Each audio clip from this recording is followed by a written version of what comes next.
Okay, I'll just show you how to set the Sat Nav in this 2011 Volvo V70. So from any screen, we go over to Nav, click on Nav, and you've got the screen there with a map, but not a whole lot else you can see. Over to the circular control on the right hand side and click OK. That brings up either voice guidance or set destination. So we'll click on set destination, click OK, and you've got address, point of interest, previous destination. So on address, highlighted, and then here we go, you've got area, United Kingdom, city, street.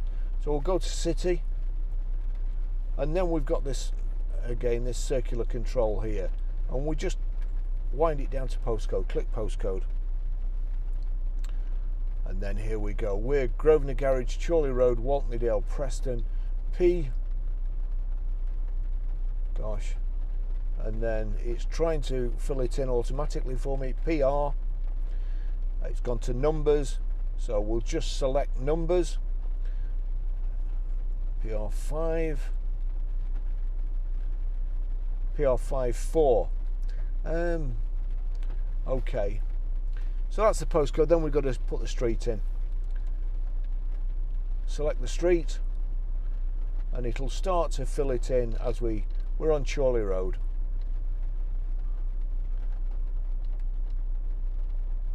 Chorley. The list is getting narrower and narrower there. You can see Chorley Road there, so navigate down to Chorley Road and click OK. Chorley Road, and then I can select a number. It's a bit of an old-fashioned sat nav, to be fair, and you probably use your phone these days, but it's there if you get stuck.